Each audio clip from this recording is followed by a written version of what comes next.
잘 들으세요. 하나님이 먼저 예수께 죽으라고 말씀하신 부분이 아닙니다. 예수께서 아버지 앞에 자기를 낮추신 거예요. 출생이 축복이라면 사망도 축복이라는 말씀을 여러분한테 드리는 겁니다. 그러니 제가 드린 것은 뭐냐면 어떻게 죽느냐 한 그것을 예수께서 보여준 거예요. 인자의 죽음으로 보고 인자의 죽음으로 믿는다면 우리는 구원받지 못하는 것이지만 나를 위하여 죽으셨다, 나를 대속하셨다, 나를 위하여 피를 흘리셨다라는 그리스도의 죽음으로 보아야지 우리가 구원을 받게 되는 겁니다. 할렐루야. 에베소서 3장 우리 9절에서부터 11절까지를 보시도록 하겠습니다. 에베소서 3장 9절에서 11절까지요. 영원부터 만물을 창조하신 하나님 속에 감추었던 비밀의 경륜이 어떠한 것을 드러내게 하려 하십니다. 이는 이제 교회로 말미암아 하늘에서 정사와 권세들에게 하나님의 각종 지혜를 알게 하려 하심이니 곧 영원부터 우리 주 그리스도 예수 안에서 예정하신 뜻대로 하신 것이라. 아멘.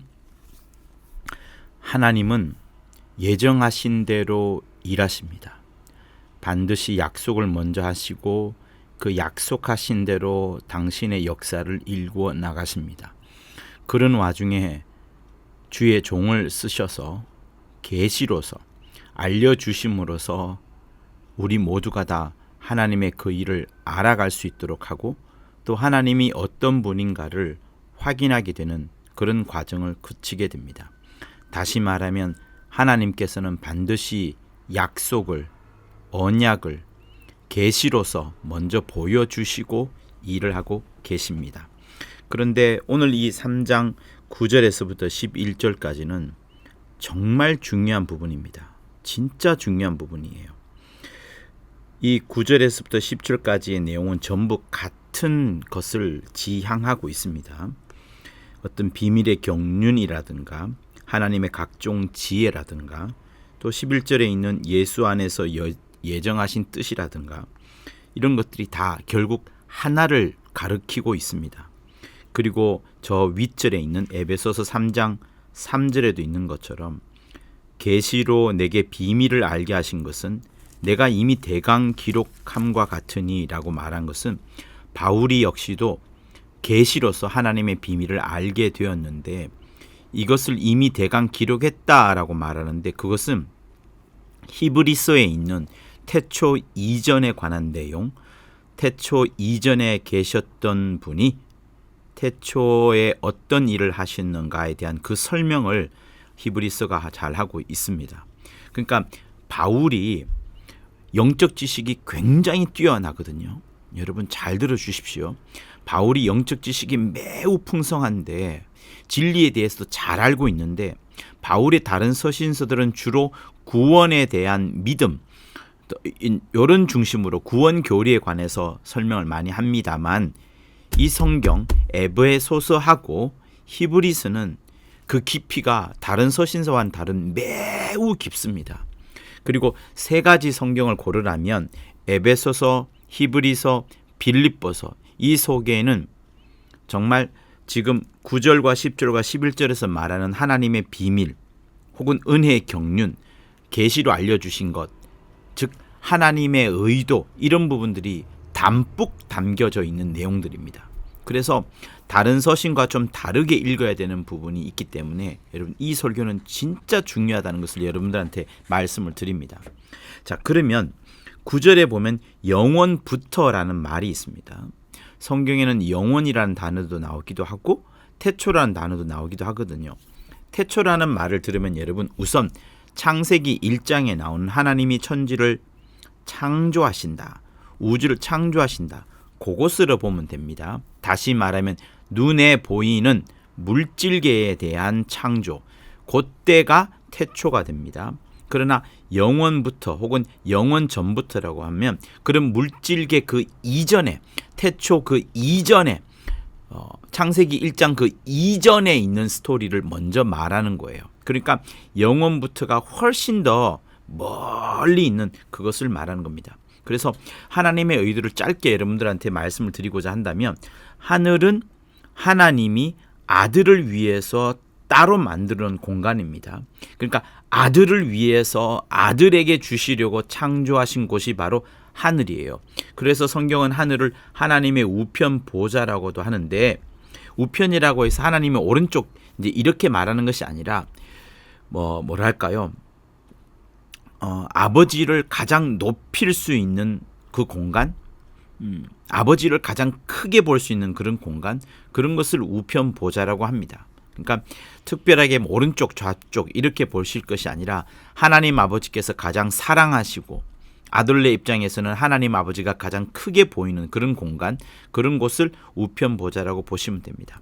그래서 하나님의 아들은 하나님과 동등하신 분이신데 동등됨을 취할 것으로 여기지 않으셨어요. 아들이 아버지와 함께 같을 수가 없습니다 라고 그렇게 하시면서 자기를 낮추셨는데 천사보다 더 낮춘, 종의 형체인 청사보다 더 낮추어버린, 사람과 같이 낮추어 버리셨어요.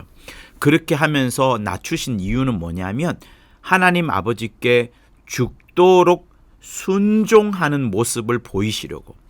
그러니 아버지는 자기보다 굉장히 높으신 생명의 극치로서 유일하게 생명을 줄 수 있는 최고로 높은 분이시기 때문에 아들이 가장 낮은, 가장 순종하는, 죽기까지 순종하는 그 모습을 보이시려고 마음을 확정하셨어요. 그리고 그 마음을 확정한 이후에 그거를 보여드린 이후에 하늘 보좌에 들어가리라. 그렇게 하면서 마음을 뜻을 정하신 겁니다. 그러니까 아들이 가장 낮은 그런 모습을 보이기 위하여서, 최고로 순종하는 모습을 보이기 위하여서, 누구를 향하여서? 하나님 아버지를 가장 높이기 위하여서 하늘 보좌로 직접 들어간 것이 아니라 하나님 아버지께서는 하늘 보좌로 직접 들어가셔도 된다라고 말씀을 하셨지만 아들은 그렇게 하지 아니하시고 마음을 정하기를 지극히 낮은 곳으로, 지극히 낮은 곳으로.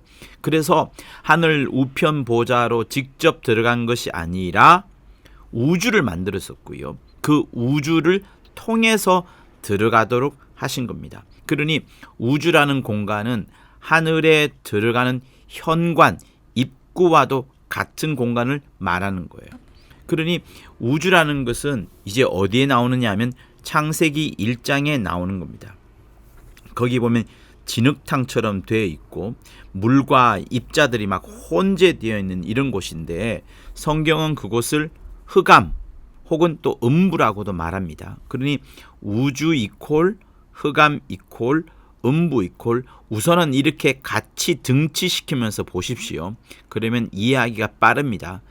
빨라지면 나중에는 이 셋을 또한 구분할 수 있는데 우주, 흑암, 음부 이렇게 같이 보시면 되고, 우주에 먼저 예수께서 오신 다음에 이 우주를 통과하여서 하늘에 들어가는 현관으로 삼으신 다음에 우주를, 그 다음에 나중에 하늘 보좌에 들어가시는 그 일을 예수께서 하셨습니다. 그러니까 우주라는 곳을 먼저 만들고 하나님께서 이곳을 윗물과 아랫물로 나누십니다. 나눠져라 이렇게 말하면 나눠지니까 그 사이에 공간이 생기지 않습니까? 마치 비눗물에 공기를 불어넣으면 비눗방울이 확 불어나면서 팽창하는 그런 역할인 것처럼 아랫물이 이제 땅이 드러나게 되면서 지구가 되고 윗물은 윗벽이 되어서 우주벽이 되어서 여러 생긴 그 공간, 그곳을 말하는 겁니다. 이게 바로 우주인 거예요. 그러니 이 우주 물질계는 하늘에 비하면 억만분의 1도 되지 않을 정도로 매우 지극히 작은 점과 같은 그런 공간에 불과합니다. 그리고 그 공간은 물질계이기 때문에 영계인 하늘과는 너무나도 비교되는 공간이에요. 자, 그런데 창세기 1장 2절에 땅이 혼돈하고 공허하며 흑암이 깊음 위에 있더라 라는 말씀이 있습니다. 땅과 물이 막 섞여가지고 질퍽한 흙탕물 같은 상태로 되어 있는 게 깊은 흑암 혹은 음부라는 공간이에요. 이 음부는 하나님 아버지께서 아들을 위해서 하늘을 영계를 창조하시지 않았습니까? 그런데 그 하늘에 아들이 직접 들어가지 않겠다. 아버지와 동등됨을 취하지 않고 오히려 종의 형체를 가져 죽기까지 하나님 아버지한테 순종하겠다. 그 순종의 모습을 보여드리기 위하여 하늘에 먼저 들어가지 않고 음부라는 곳을 통하여서 우주라는 곳을 통과하셔서 들어가시기로 하신 겁니다.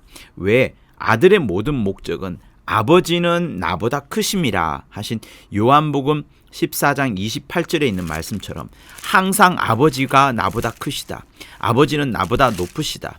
아버지는 나보다 위대하시다. 아버지만 생명의 극치시다. 라는 것을 계속 보여주려고 하신 것이 예수께서 이 땅의 삶이었거든요. 그러니 아버지는 나보다 크시다 한 요한복음 14장 28절을 뭐랄까요?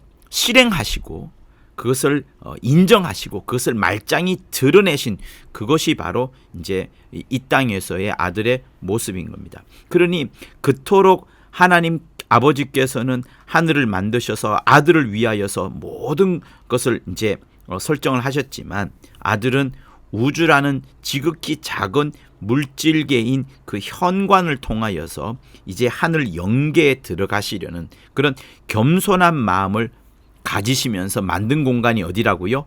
물덩이와 같은 음부와 같은 우주와 같은 흑암이 되는 겁니다. 흑암.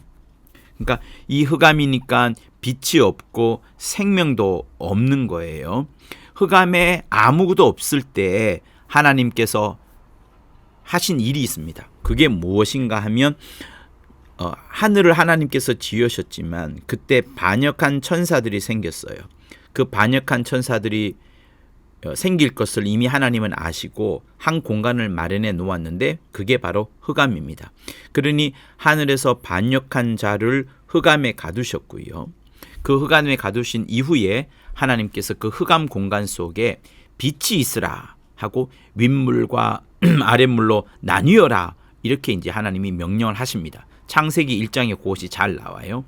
그러니까 윗물과 아랫물로 나누어지면서 그 사이에 공간이 생기는데 그것을 공중,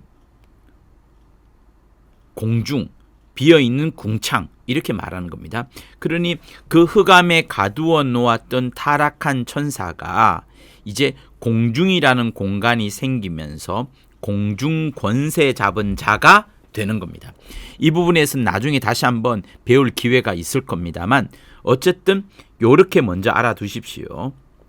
창세기 1장에서 태초란 이야기가 나오고 그 흑암이라는 장면들이 나오지만 빛이 있으라 하시고 그 빛이 있은 이후에 윗물과 아랫물로 나뉘라 하시고 그 나뉘어지면서 공간이 생겼는데 그곳이 바로 공중 혹은 궁창 이렇게 되어져 가는 겁니다. 자, 그러니 오늘 본문에서 우리 9절에 영원부터 이렇게 영원에 대한 이야기가 나오잖아요. 영원 곧 창조 이전부터 하나님의 계획하신 모든 비밀들이 지금 이제 낱낱이 밝혀지는데 그것을 사도 바울은 히브리서 1장 2절을 가장 키워드 삼고서 운행하고 있는 겁니다. 다시 말하면 하나님께서 아들을 위하여 아들을 후사로 세우시고 아들을 위하여 온 세계를 지었다는 그것을 키워드로 삼고서 모든 일을 진행을 하시는 겁니다. 그러니 먼저 아들을 후사로 세우셨고 이것을 위하여서 하나님이 계획하신 공간이 하늘이 되는 겁니다. 하나님께는 이 하늘이 뭐랄까요? 당신의 뜻을 모두 보여줄 수 있는 그런 공간이 되는 겁니다. 그러면서 하늘을 설치하셨고 아들이 하늘을 후사로 받으시기를 원하셨는데 제가 간혹 하는 이야기지만 아버지와 아들 사이의 긴장이라고 할까요? 아니면 서로 사랑과 순종이 막 토스처럼 주고받게 되는 그런 것이라 할까요? 어쨌든 아들의 겸손 때문에 아들이 겸손한 것을 인하여서 음부가 이제 만들어지는 겁니다. 음부가. 하나님은 아들에게 모든 후사를 맡기려고 후사처럼 맡기려고 하늘을 만들어 주셨지만 아들은 하늘로 직접 들어가는 것은 하나님 아버지와 동등됨을 취할 것이라 여겨서 그렇게 하지 아니하시고 오히려 지극히 작은 공간, 지극히 겸손함을 보여드릴 수 있는 공간으로 우주를 설치하신 것이고 그러면서 아버지 앞에서 자신을 낮추어서 이 음부를 통하여서 우주를 통하여서 그러니까 우주를 통과하려면 여러분 어떻게든 반드시 죽어야만 됩니다. 이 음부라는 공간은 빛이 없고 사망이 있고 생명이 없기 때문에 죽음을 반드시 맛보아야 되는 공간이니까 아들은 아버지 앞에서 이 음부를 통과하게 되면서 죽음을 맛보게 되고 그 이후에 하늘에 들어가시게 되는 겁니다. 그것을 아버지와 아들이 함께 정하신 거예요. 그래서 내게는 스스로 살 권세도 있고 스스로 죽을 권세도 있다 하신 말씀이 바로 이 과정에서 이루어진 그겁니다. 그래서 아들이 들어와서 잠깐 머물 수 있는 우주를 창조할 때에 그러면서 우주의 빛을 만드셨고 공간이 나누어져라 했었고 그 이후에 땅에서 나는 식물 또 동물 짐승들 나중에는 이제 사람이 등장해야 되는 그런 것들로 차츰차츰 이제 천지 창조가 채워지게 되는 그런 부분들이 있는 거죠. 그러나 이 모든 것들은 결국 하나님의 뜻 없이는 단 하나도 지어진 바가 없게 되는 겁니다. 모든 것들이 다 세균을 포함하여서 모든 우리 알고 있는 것든 알지 못하는 것든 모든 것들을 하나님이 창조하신 거예요. 그러면서 에베소서 3장 9절에 있는 영원부터 만물을 창조하신 하나님 속에 감추었던 비밀 이렇게 말한 겁니다. 그러니까 여러분 결국 무엇이 비밀이에요? 창조하기 전에 이미 감추었던 비밀이 무엇입니까? 그러나 마침내 하나님께서 드러내시려고 하는 것이 무엇입니까? 10절에 있는 것처럼 교회를 통하여서 하늘에 있는 천사들한테 알려주려고 하는 것이 과연 무엇입니까? 그 창조의 비밀, 그 창조의 이유를 우리는 몰랐다가 마침내 바울이 또 다른 편지에 쓴 히브리서 1장 2절에 있는 내용과 또 빌립보서 2장에 있는 내용들을 통하여서 우리는 그 비밀을 확실하게 알게 되어버린 겁니다. 그 첫 번째 키워드가 뭐라고요? 히브리서 1장 2절에 나오는 말씀. 하나님이 아들을 후사로 정하시고 그를 위하여 아들을 위하여 온 세계를 지으셨느니라 하는 그겁니다. 그게 바로 창조의 비밀, 하나님 속에 감추었던 비밀, 하나님께서 예정하신 뜻, 하나님의 각종 지혜 전부 다 여기에 다 포함되는 거예요. 그만큼 여러분 아들을 후사로 삼으셨다. 예수가 가장 중요하다. 예수가 가장 핵심이다라는 사실을 바울은 계속 이야기를 하고 있습니다. 할렐루야. 그렇기 때문에 온 교회는 반드시 하나님에 대한 지혜, 하나님의 역사를 반드시 알아야 됩니다. 교회에서 도덕 강의를 하고 윤리에 대해서 가르치는 것, 그러면서 성도들의 어떤 생활을 어거하는 것들을 필요합니다. 그러나 그것은 사실 불신자들도 또 불신의 여러 종교계에서도 충분히 하고 있는 그런 교육들입니다. 그러나 그리스도인들이 거룩하기 위하여서 그런 것을 배워야 되는 것도 필요하지만 그보다 더 중요한 게 뭡니까? 진짜 중요한 게 뭡니까? 그래서 바울은 이 에베소서에서 제발 하나님을 알자. 하나님을 알자. 1장 17절에서 우리 주 예수 그리스도의 하나님 영광의 아버지께서 지혜와 계시의 정신을 너희에게 제발 주사 하나님을 알게 하시고 라는 기도를 간절히 하고 있습니다. 그러니 하나님을 아셔야 돼요. 하나님께서 영원 전부터 감추었던 그 비밀을 정말로 알아야 되는 겁니다. 하나님에 대해서 알지 못하고 도덕 강의하고 윤리 강의를 한다 그러면 그것은 어린아이를 가르치는 정말 초보적인 가르치는 것밖에 되지 않습니다. 복음의 본질을 모르는 것밖에 되지 않습니다. 제발 여러분 하나님의 의도, 하나님의 비밀, 창세전부터 감췄던 그 영원전한 비밀을 꼭 아시는 여러분이 되기를 예수 이름으로 부탁을 드리는 겁니다. 그래서 골로새서 1장 25절도 한번 볼 필요가 있는데요. 거기 보면 이런 말씀이 있어요. 내가 교회의 일꾼이 된 것은 하나님이 너희를 위하여 내게 주신 경륜을 따라 하나님의 말씀을 이루려 하는 것이다. 그리고 이어서 비밀에 대해서 얘기를 하거든요. 이 비밀이 뭐냐면 만세와 만대로부터 오므로 감추었던 것인데 감추었습니다. 만세와 만대 때부터 계속 감추었습니다. 그런데 이제 그의 성도들에게 나타났고 뭘까요? 무엇이 과연 성도들에게 나타났을까요? 하나님이 그들로 하여금 이 비밀의 영광, 이 비밀의 영광이 도대체 뭘까요? 이 비밀의 영광이 이방인 가운데 어떻게 풍성한 것을 알게 하려 하심이라. 이 비밀은 너희 안에 계신 그리스도니 곧 영광의 소망이니라 라고 골로새서 1장 25절 이하에서 기록을 하고 있습니다. 그러니 무엇이에요? 비밀의 영광? 예수라는 거예요. 예수 그리스도, 그것이야말로 최고 하나님이 감추어놓던 비밀, 특급 비밀이라는 거예요. 그만큼 거기에는 은혜와 진리가 충만하고 영광의 소망이 가득하다는 것. 그런데 이것을 바울이 어떻게 깨달았냐 하면은, 바울이 유대 땅에 있을 때는 그것을 깨닫지 못하였다가 이방인들에게, 즉 다시 말하면 유대를 넘어서서 온 천하 각국, 온 세계에 가면서 하나님께서 온 세계, 지역신이나 민족신으로서의 하나님이 아니라 온 세계, 온 열방들에게, 온 민족들에게 단 한 번 아주 쉽게 하나님이 가르쳐주신, 그러나 강력하게 가르쳐주신 비밀이 있는데, 바로 그게 예수야말로 하나님의 비밀이요, 하나님의 비밀의 영광이란, 그것을 바울이 지금 강력하게 말하고 있는 겁니다. 자, 그런데 여기서 또 중요한 부분이 있어요. 그러면 이 비밀을 과연 어떻게 알았느냐는 그 부분을 말하는 겁니다. 여러분, 마태복음 20장 28절에 여러분이 잘 아는 성경 구절이 있습니다. 그게 뭔가요? 인자가 온 것은 죽으러 왔다. 인자가 온 것은 죽으러 왔다. 자, 여러분, 여러분의 마음속에 써두십시오. 인자가 온 것은 죽으러 왔다. 그런데 그것 말고 또 인자에 대한 부분이 있습니다. 너희는 인자를 누구라 하느냐라고 묻는 마태복음 16장에 있는 내용이죠. 인자를 누구라 묻느냐, 인자를 누구라 하냐 물었을 때 베드로의 대답이 아주 뛰어난 대답을 합니다. 주는 그리스도시요 살아계신 하나님의 아들이니다 라고 말합니다. 자, 그러니 보세요. 인자, 그리고 하나님의 아들, 그리고 그리스도, 요 세 단어가 등장을 합니다. 바울의 고백이 무엇이었습니까?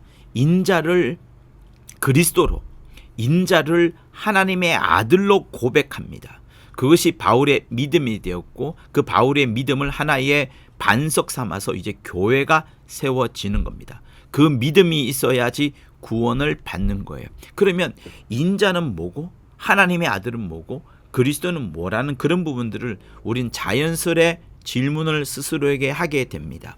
근데 그 인자에 대한 부분이 어디 성경에 잘 나오느냐 하면 바로 빌립보서 2장에 나오는 거예요. 그래서 제가 시작할 때 여러분에게 하나님의 의도, 하나님의 비밀, 창세부터 감추었던 그 비밀의 경륜, 하나님의 각종 지혜, 예수 안에서 예정된 하나님의 뜻, 이 중요한 그 문구들을 정말 가장 잘 드러내는 세 키워드인 성경 구절이 있는데, 그게 뭐라고요? 히브리서 1장 2절에서 4절까지의 말씀, 그리고 빌립보서 2장 6절에서 그 이후에 나오는 말씀, 그리고 바로 에베소서에 나오는 여러 구절들, 1장도 그렇고 3장도 그렇고 6장도 그렇고, 그렇게 비밀스러운 내용들이 히브리서와 빌립보서와 에베소에 쫙 깔려 있는 겁니다. 그러니 빌립보서 2장 6절 많이 알긴 하지만 또다시 한번 여러분 우리 읽어보도록 하겠습니다. 빌립보서 2장 6절 이하 부분이요. 자, 그는 근본 하나님의 본체시나 하나님과 동등됨을 취할 것으로 여기지 아니하시고 오히려 자기를 비어 종의 형체를 가져 사람들과 같이 되었고 사람의 모양으로 나타나셨음에 자기를 낮추시고 죽기까지 복종하셨으니 곧 십자가에 죽으심이라. 이름으로 하나님이 그를 지극히 높여 모든 이름 위에 뛰어난 이름을 주사 하늘에 있는 자들과 땅에 있는 자들과 땅 아래 있는 자들로 모든 무릎을 예수의 이름에 꿇게 하시고 모든 입으로 예수 그리스도를 주라 시인하여 하나님 아버지께 영광을 돌리게 하셨느니라. 이렇게 나옵니다. 그러니 여기에 하나님 아버지의 예정하신 뜻이 있으세요. 본래 하나님과 동등하시지만 동등됨을 취할 것으로 여기지 아니하신 것은 예수의 마음입니다. 자기를 낮추시고 종의 형체를 가져서 사람같이 되시려고 하는 그것도 예수의 마음이에요. 아버지께 이렇게 순종하고 또 죽기까지 순종하고 또 십자가에서 죽기까지 복종하는 모습, 그것을 아들이 지금 보여주고 있기 때문에 빌립보서 2장 5절에서 너희 안에 이 마음을 품어라 곧 그리스도 예수의 마음이니라고 말하면서 예수의 마음을 잘 보여준 것이 있습니다. 그러니 여러분 여기서 잘 들으세요. 하나님이 먼저 예수께 죽으라고 말씀하신 것이 아닙니다. 잘 들으세요. 하나님이 먼저 예수께 죽으라고 말씀하신 부분이 아닙니다. 먼저 죽으라고 말씀하신 것이 아니라 예수께서 아버지 앞에 자기를 낮추신 거예요. 예수께서 아버지 앞에 자기를 낮추시고 그러면서 마음을 비우시고 종의 형체를 가지신 겁니다. 하나님은 아들에게 원하셨던 것은 후사로 삼으시고 하늘을 그에게 그대로 주시려고 하신 것이었는데 죽으라고 말씀하신 것이 아니라 그냥 후사로 그대로 주시려고 하신 것이었는데 예수께서 정말 놀라운 마음을 가지신 거예요. 죽기까지 하나님 아버지를 가장 높이시려 한 그것을 보여주신 겁니다. 그래서 사랑하는 성도 여러분, 우리가 주 예수의 그 마음을 정말 하나님 아버지를 정말로 높이는 마음을 여러분 그게 진짜 신앙생활입니다. 도덕이나 윤리나 착한 일 여러분 그거는 그 하나님 아버지를 높이는 것에 비하면 아무것도 정말 아무것도 아닙니다. 아무것도 아니에요. 아무것도 아니에요. 하나님 아버지를 높이는 그거 보이지 않는 하나님 아버지를 가장 높이는 그거 보이지 않는 하나님 아버지 앞에 나를 완전히 죽기까지 복종하고 순종하는 그거 여러분 그거를 진짜 배우는 것이 신앙생활인 거예요. 정말입니다. 이게 가장 중요한 거예요. 그래서 주님께서는 천사보다 더 못되게 하시는 그 모습 자기를 비어 종의 형체를 가지신 거예요. 그거를 히브리서 2장에서는 뭐라고 말씀하신 줄 아세요? 2장 9절 한번 보실까요? 천사보다 얼마나 자기를 낮추셨냐 그러면 오직 우리가 천사들보다 잠깐 동안 못하게 하심을 입은 자 누구예요? 예수입니다. 천사들보다 잠깐 동안 못하게 하심을 입은 자 곧 죽음의 고난 받으심을 인하여 죽음의 고난 받으신 예수 그 죽음의 고난 받으신 것 때문에 영광과 존귀로 관서신 예수를 보니 먼저 그가 이 땅에서 우주 가운데서 죽음의 고난을 받으셨습니다만 그러나 저 하늘에서 영광과 존귀로 관서신 예수 그래서 빌립보서 아까 2장에서 어떤 것을 보았습니까? 모든 입술이 예수 이름 앞에 모든 무릎이 예수 이름 앞에 무릎 꿇는 장면을 본 것처럼 똑같습니다. 영광과 존귀로 관서신 예수를 보니 이를 행하심은 하나님의 은혜로 말미암아 모든 사람을 위하여 죽음을 맛보려 하심이라 이렇게 되어 있습니다. 그러니 하나님의 아들 곧 하나님의 후사이신 하나님의 아들이 인자가 되어서 사람으로 태어나겠다고 작정을 하신 거예요. 여기에 인자의 마음, 예수 그리스도의 정말 착한 마음, 하나님 아버지만을 절대 높이는 마음, 아버지 앞에 절대 복종하는 마음이 여기 들어가 있는 겁니다. 그것을 우리가 배워야 되는 거예요. 그렇게 이 아들 예수께서는 아버지께 순종하면서 죽음을 맛보려 하는 것, 그러면서 뜻을 정하신 부분이 바로 인자가 되는 거예요. 그러니까 인자라는 단어 속에는 출생과 더불어 사망을 함께 가지고 태어나면서 반드시 죽음이라는 것을 보여드리는 그것으로 인자를 설정해 놓은 거예요. 그러니 인자라는 단어 속에는 하나님의 아들 혹은 하나님의 후사와는 매우 비교가 되는 단어입니다. 매우 비교가 되는 단어예요. 정말 비교가 되는 단어입니다. 그래서 제가 칠판에 한번 써보면 이렇습니다. 한번 보세요. 칠판에 써보면 이렇습니다. 하나님의 후사 혹은 하나님의 아들, 그죠? 이거는 하나님과 똑같아요. 하나님과 동등되는 겁니다. 그러나 후사로서 하나님과 동등되고 하나님의 후사로서 하신다면 여기는 직접 바로 하늘에 들어가는 거예요. 곧장 하늘에 들어가는 것을 말하는 겁니다. 들어갈 입자예요. 그런데 아들은 그렇게 하지 아니하시고 하나님을 가장 높이는 방법을 하시면서 하나님의 후사, 하나님의 아들이 아니라 인자로서 그러니 매우 낮아져 버린, 하나님과 동등됨을 취할 것으로 여긴 것이 아니라 하나님을 최고로 높여버리는 아버지를 향한 존경의 극치,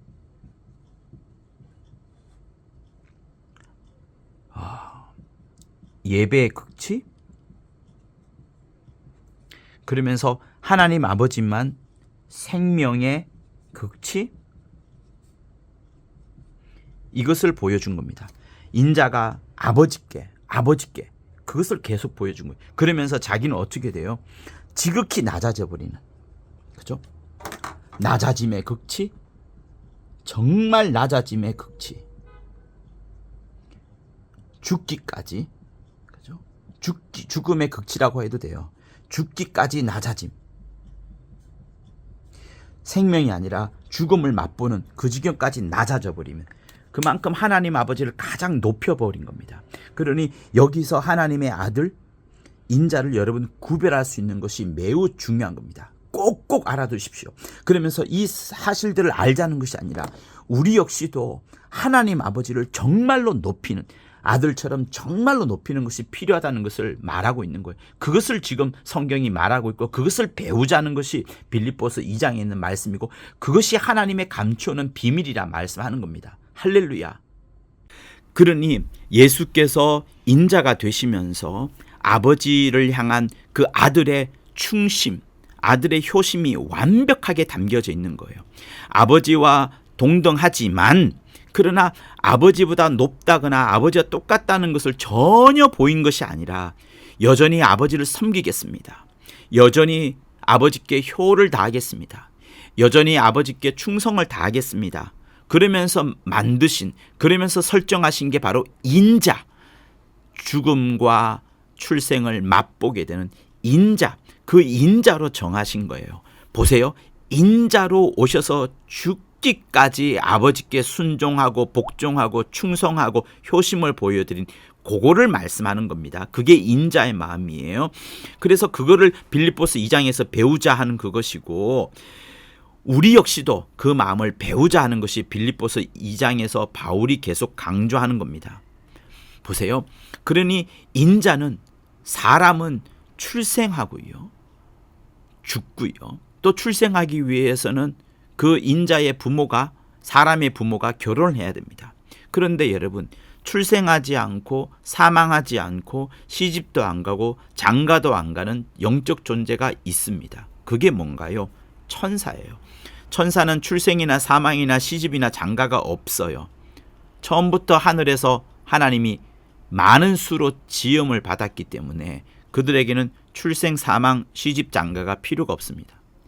근데 인자이신 예수께서는 그 천사보다 더 낮은 모습으로, 사람의 모습으로 이 땅에 오신 거예요. 그러니 인간만이 출생과 사망을 같이 가지고 태어나는 겁니다. 이거는 인간만이 가진 축복이에요. 축복이에요. 출생이 축복이라면 사망도 축복이라는 말씀을 여러분한테 드리는 겁니다. 그러니 제가 드리는 것은 뭐냐면 어떻게 죽느냐 한 그것을 예수께서 보여준 거예요. 여러분, 달걀이 두 종류가 있습니다. 유정란으로서 병아리를 태어나게 하는 달걀이 있고 병아리를 태어나지 못하게 하는 달걀이 있습니다. 우리 영혼은 반드시 부활해야 합니다. 우리 영혼은 반드시 저 하늘나라에 들어가야 됩니다. 유정란만 병아리가 되는 거예요. 여러분의 영혼이 반드시 저 하늘에 들어갈 수 있도록 유정란으로서 이 땅에서 신앙생활을 해야 됩니다. 하나님의 말씀을 먹고 또 먹어서 여러분의 영혼을 살찌워야지 여러분 정말 부활에 이르게 되는 거예요. 그래서 그거는 어떤 죽음을 준비하느냐, 어떻게 죽느냐, 예수를 믿지만 어떻게 죽느냐, 또 아니면 예수 안 믿고 그냥 죽느냐는 그 것이 우리 육체에 있는 삶 동안에 결정이 되어져 가는 겁니다. 정말 예수를 잘 믿으시고 그 영으로 공급받는 충만한 사랑을 받으셔야지 이 땅의 어려운 것들도 능히 이겨내게 됩니다. 그래야지 환난이냐 공고나 핍박이냐 위험이나 적신이냐 칼이냐 이런 모든 것들도 능히 이겨내게 되는 겁니다. 자, 어찌하였든 인간만이 출생과 사망을 겸해서 축복을 받게 됩니다. 출생과 사망이라는 것은 누구라도 부인할 수 없는 명명백백한 맞닥뜨려야 될 사실이에요. 근데 인간을 지으신 이가 사망을 맛보시려고 인자로 나셨습니다. 사망을 맛보시려고 인자로 나셨다는 사실 여러분 절대로 잊지 마십시오. 그러니 인자로 나시기 위하여 누가 먼저 있어야 됩니까? 인간도 만드신 거예요. 그 인간이라는 첩경을 통해서 오셔야 되니까. 그러니 인자는 남자에게서 나는 것이 아니라 여자에게서 태어납니다. 그래서 창세기 1장과 2장에서 보면 흙에서 사람이 나오고요. 사람에게서 아담 곧 생명으로 이제 지음받게 되죠. 생기를 그 코에 불어넣으시니 생령이 된지라 한 것처럼. 그리고 생령에게서 여자가 나오게 됩니다. 또 창세기 3장 20절에서 여자를 향하여서 산자의 어미라 라고 말씀하면서 이 여자가 얼마나 중요한지가 성경에 잘 기록되어 있어요. 여자가 얼마나 중요한지. 그러니까 여자를 얻기 위하여서 뒤로 빽합니다. 여자를 얻기 위하여서 생명을 만드셨고, 생명이 오기 위하여서 아담이 필요했고, 아담은 사람에게서 나오고 사람은 흙에서 나오게 되고, 흙은 결국 천지 창조가 이루어지면서 이루어지는 겁니다. 그러니 여러분 절대로 잊지 마십시오. 천지 창조 역시도 인자가 오기 위하여서 모두가 준비되어져 가는 겁니다. 천지 창조 자체가 중요한 게 하나도 아니라 인자가 오기 위하여서, 인자가 오기 위하여서, 그 인자가 오기 위하여서 모든 과정이 지어져 가는 거예요. 그러니 인자가 오시기 위하여서 얼마나 하나님께서 오래 참으시는가, 그것까지 여러분 볼 수 있어야 되는 겁니다. 그래서 우리 신앙생활은 인자를 봐야 되는 것이, 쓸데없는 다른 것, 천지 만물 족보 이런 거 따져보는 게 아니에요. 인자의 마음, 인자의 길, 그거를 바라보자 하는 그겁니다. 그러니 잘 들으세요. 인자가 여자에게서 나셔야 되는데 최초의 여자에게서 나오실 수도 있었어요. 왜냐하면 인자가 출생과 함께 죽음을 맛보면 되는 거니까. 죽음을 맛보고 이 우주에서 죽으신 다음에 마침내 우주를 통과해서 하늘의 현관이라 할 수 있는 우주를 통하여서 하늘에 들어가시면 되는 거니까. 인자는 여자에게서 나심으로써 최초의 여자에게 나오실 수 있었어요. 그런데 하와가 범죄하자 이후에 다윗의 뿌리인 요셉과 정혼한 여자인 마리아에게서 나오게 된 겁니다. 하와가 범죄하지 않았더라면 최초의 여자에게서 인자가 오실 수 있었습니다만, 하와의 범죄로 인하여서 저 많은 시간이 흘러가게 되고 수천 년이 흐르게 되어서 다윗의 뿌리인 요셉과 정혼한 여자 처녀인 마리아에게서 나오게 된 거예요. 여기에 또 인자의 기다림, 하나님 아버지의 인내하심과 오랜 기다림이 또 들어가 있습니다. 여러분, 이 오랜 기다림과 인자의 인내를 여러분 보면서 정말 마음이 숙연해지지 않습니까? 얼마나 하나님이 위대하시고 대단하신지 여러분 정말 체험되지 않습니까? 그러니 하나님께서 하와를 범죄하게 한 마귀에게 이제 책망하시죠. 여자의 후손과 뱀의 후손이 원수가 되리니 하신 창세기 3장 15절에 원시 심판을 선언하시게 됩니다. 그러니 이제 인자는 여자가 타락한 것하고 상관없이 여자에게서 잉태해서 나시면 되는 거예요. 인자의 목적은 여자에게서 잉태되어서 나시고 죽으시면 되는 겁니다.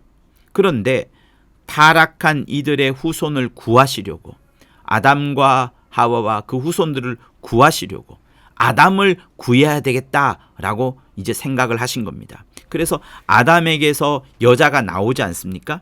여자에게서 인자가 태어나기 때문에 이제 아담을 구하면 다 구해지는 겁니다. 인간을 구원하기 위해서는 여자의 후손 가운데 마귀를 멸할 자가 나오면 되는 거예요. 그 다음에 타락한 아담을 대신하여서 죽어버리면, 타락한 아담을 대신하여서 그를 구속하면서 죽어버리면 이제 끝나는 겁니다. 그러면 모든 일이 이루어지는 거예요. 근데 이것을 하실 수 있는 분이 누구예요? 하나님 한 분밖에 없습니다. 하나님밖에 없어요. 그렇기 때문에 인자가 영원 전에 인자로 오시려고 했었지만 그가 오시기 전에 아담이 타락하는 창세기 3장의 사건이 있었고, 그러면서 창세기 3장 15절에서 하나님의 심판이 임하게 되는데, 그 심판이 여자의 후손으로 와서 뱀의 머리를 상하게 하고 뱀은 여자의 후손의 발꿈치를 상하게 할 것이니다 라는 말씀이 딱 기록되어 있는 겁니다.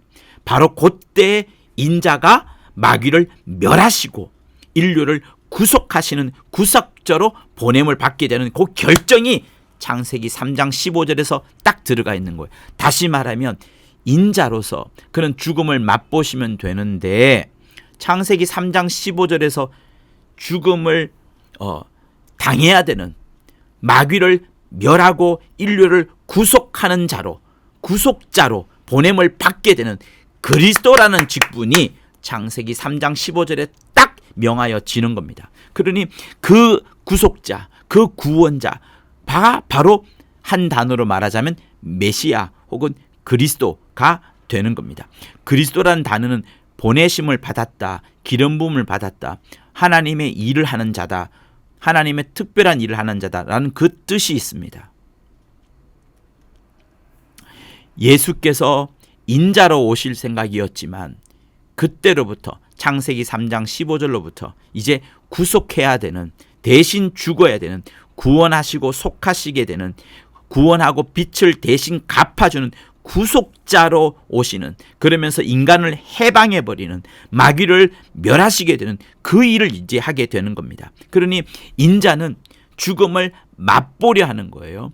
죽음을 맛본다는 것은 그냥 죽으시면 되는 것을 말하는 겁니다. 다시 말하면 자연 수명으로 돌아가시면 되는 거예요. 그러나 그리스도라는 직분은 뭐냐면 죽음을 맛보는 게 아니라 죽임을 당해야 되는 겁니다. 죽임을 당해야 되는 거예요. 사람은 태어나서 다 죽습니다. 어떤 이는 자연 수명으로 죽음을 맛보게 되지만 어떤 이는 죽음을 당하게 되는 그런 사람도 있습니다. 예수께서는 죽음을 당하는 삶을 살게 된 거예요. 그래서 다시 한번 우리 화이트보드를 한번 보자고요. 자, 우리는 아까 하나님의 후사와 인자에 관해서 보았습니다. 여기서 또 다른 단어가 무엇이 들어가야 돼요? 그리스도란 단어가 들어가야 됩니다. 자, 그러니까 여기를 한번 지워 볼게요. 자, 그리스도란 단어가 들어가야 돼요. 이것도 한번 지워보고 약간 위에 쓰도록 해보겠습니다. 하나님의 후사, 아들과 비교되는 단어로 인자. 이 인자는 반드시 죽음을 맛보는 겁니다. 출생과 죽음이 함께 있는 거예요. 하나님은 출생과 죽음이 필요가 없습니다. 그죠? 그 자체로 완벽한 거예요. 그러나 인자라는 것은 출생과 죽음이 이제 있는 겁니다. 출생을 어떻게 하죠? 사람의 몸을 통해서 출생을 합니다. 그리고 죽음을 이제 당하게 되죠. 그런데 하나님의 후사가, 하나님의 아들이, 하나님께서는 아들을 후사로 삼으시고 하나님과 동등된 것을 취하고 하시려고 하늘로 바로, 그러니까 여기서 하늘로 바로 가도록 하나님이 설정해 놓으셨어요. 그게 계획이셨습니다. 그런데 인자는 아닙니다. 하늘에 바로 안 들어가겠습니다. 정말 제가 죽도록 아버지를 순종하고 죽도록 아버지를 높이는 그것을 보여드리겠습니다 하면서 하늘로 바로 들어간 것이 아니라 인자는 음부 가운데, 우주 가운데 오셔서 죽음을 맛보시고 하늘로 들어가시게 된 겁니다. 아시겠죠? 근데 여기서 또 다른 단어가 무엇이 필요합니까? 우리 그리스도라는 것을 방금 우리는 보게 되었어요. 그리스도는 출생과 죽음이지만 인자는 자연 수명으로 죽으시면 됩니다. 자연 수명으로 죽음을 맛보는 거니까 자연 수명으로 죽음을 맛보심. 네, 여기다가 쓸게요. 죽음을 맛보심. 이렇게 쓰겠습니다. 근데 그리스도는 반드시 죽임을 당해야 됩니다. 왜? 창세기 3장 15절에서 하나님이 명하시기를 하와의 타락으로 인하여서 모든 인류가 다 죽게 되었는데 이제 뱀의 머리를 짓밟고 타락한 인류들을 대신하여서 죽어버리면 아담을 대신하여서 죽으면 마귀를 짓밟음과 동시에 모든 인류를 살릴 수 있기 때문에 그것으로서 인자의 욕금도 당연히 이루어지는 것이고 그리스도로서 사람을 구속할 수 있을 뿐만 아니라 마귀를 진멸할 수 있기 때문에 그리스도라는 이 직분을 창세기 3장 15절에서 받게 되는 겁니다. 근데 이 창세기 3장 15절의 그리스도의 직분은 뱀의 머리를 짓밟음과 동시에 여자의 후손의 발꿈치를 상하게 되는 죽임을 당하게 되는 겁니다. 자, 죽임을 당하게 되는 것. 여러분, 죽임을 어떻게 되죠? 어떻게 죽임을 당하게 되죠? 십자가에서 죽으심으로 인하여서. 그렇죠? 그러니 이 십자가의 공로, 십자가의 비밀 역시도 매우 중요한 게 되는 겁니다. 그러니 보세요. 이 세 단어의 차이를 여러분 아시겠습니까? 하나님의 아들이기 때문에, 하나님과 후사이기 때문에 하나님과 똑같습니다. 근데 아버지께서는 이거를 원하셨어요. 그러나 인자는 하나님의 아들이신 예수께서 아닙니다. 저는 출생하고 죽음을 맛보시면서 하나님 아버지를 가장 높여드리겠습니다. 최고로 높여드리겠습니다 하면서 인자라는 것을 뜻하셨고, 인자를 뜻하시면서 이 음부를 통하여서 하늘에 들어가겠다는 매우 낮은, 매우 순종과 복종을 보여주는 그 모습을 작정하셨는데, 여러분, 하와의 타락으로 인하여서 하와가 선악과를 먹음으로 인하여 실수를 함으로 인하여서 이제 창세기 3장의 15절에 있는 말씀을 하나님께서 원시 심판으로 내리시게 되고, 그러면서 그리스도의 직분이 매겨졌고, 그리스도의 직분이 매겨지면서 죽임을 당하셔야만 되는, 그냥 죽으셔도 되는데 일찍 죽임을 당하셔야 되는, 33세의 죽음을 당하셔야 되는 그 과정으로 예수께서 이 땅에 오신 것이 바로 2000년 전의 주님의 모습인 겁니다. 그래서 여러분, 인자이신 분이 그리스도까지 오심으로 지극히 낮아져 버린, 정말 굉장히 낮아져 버린. 그러니 보세요. 인자는 누구와의 관계예요? 이 인자는 하나님 아버지와의 관계입니다. 아버지 앞에 지극히 낮아져 있는 모습, 아버지 앞에 지극히 충성된 모습, 아버지 앞에 충성과 효심을 다하는 모습으로서의 인자와 아버지 사이에, 하나님 아버지와 하나님 아들 사이의 관계가, 그 관계를 일 때에 지극히 낮아진 것으로 설정하실 때 인자라는 것을 뜻하셨는데, 이 그리스도의 관계는 누구와의 관계입니까? 그리스도라는 단어는 결국 우리를 살리는 것 아닙니까? 그리고 뱀의 머리를 짓밟아 버리는 것이기 때문에 이 그리스도라는 단어는 사람하고 그리고 마귀 타락한 천사와의 관계 속에서 설정되어진 그 이름인 거예요. 그러니 이 세 가지를 구별할 수도 있어야 되고, 이 세 가지의 차이도 알아야 되는 것이 성경에 나와 있는 하나님의 비밀, 창세전부터 감춰놓은 예수 안에서 예정하신 뜻, 예수 안에 있는 온갖 특급 비밀이 바로 이것을 말하는 겁니다. 그러니 이것을 배우자 하는 것이 바로 오늘 이 본문인 거예요. 할렐루야. 자, 다시 또 갑니다. 자, 예수는 출생만 하면 죽임을 맛볼 수 있었기 때문에 본래 죽음을 맛보기 위해 오시려고 준비했습니다. 근데 바로 그때 아담이 타락해버린 거예요. 그래서 하나님께서는 인자에게 아담의 타락한 그들을 구속할 수 있도록, 그들을 살릴 수 있도록 준비해 준 임무가 있는데, 바로 그게 뭐라고요? 그리스도. 그게 바로 그리스도인 거예요. 인류를 구원할 구속자로 보내심을 받게 된 겁니다. 인자가 대신 죽임을 당하는 직분을 갖고 오게 된 게 바로 그리스도인 거예요. 그러니 인자는 죽음을 맛보시면 되는 것인데, 그 인자가 그리스도로 오면서 죽임을 당해야 되는 직분을 갖고 오신 것, 그걸 말하는 겁니다. 그러니 얼마나 놀랐습니까? 아들과 또 아버지의 관계에 대해서 말할 때는 인자로서 말합니다. 그걸로 충분합니다. 그러나 그리스도라는 단어는 아버지와의 관계가 아니라 인류와의 관계, 왜 인류를 구속해야 되니까, 그리고 천사와의 관계, 특별히 타락한 천사와의 관계 속에서 그들을 멸할 존재로서 등장하는 거니까 이 그리스도라는 단어가 또한 역시 매우 중요한 겁니다. 인자라는 단어는 아버지 앞에서 아버지는 나보다 크십니다 하고 아버지께 죽기까지 순종하리라, 죽기까지 순종하리라 하면서 죽음을 맛보시려 한 단어가 인자인 반면 아버지를 위해서 이렇게 준비했지만 인간이 타락하고 말았습니다. 그래서 그들을 불쌍히 여기시고 그들을 살리려고, 그들을 대신 죽으려고 인자이신 예수께서 그리스도라는 직분으로 오시게 된 겁니다. 그러니 보세요. 인간을 전부 다 살려주시는 것이 아닙니다. 죄를 짓는 자, 그러므로서 마귀에게 속한 자는 반드시 멸하시게 되는 것이고, 그러나 아무 사람의 공로가 없다 하더라도 예수를 믿으면 예수가 구세주시요, 예수가 이렇게 우리를 구속할 자라는 게 특별히 타락한 천사와의 관계 속에서 그들을 멸할 존재로서 등장하는 거니까 이 그리스도라는 단어가 또한 역시 매우 중요한 겁니다. 인자라는 단어는 아버지 앞에서 아버지는 나보다 크십니다 하고 아버지께 죽기까지 순종하리라, 죽기까지 순종하리라 하면서 죽음을 맛보시려 한 단어가 인자인 반면 아버지를 위해서 이렇게 준비했지만 인간이 타락하고 말았습니다. 그래서 그들을 불쌍히 여기시고 그들을 살리려고, 그들을 대신 죽으려고 인자이신 예수께서 그리스도라는 직분으로 오시게 된 겁니다. 그러니 보세요. 인간을 전부 다 살려주시는 것이 아닙니다.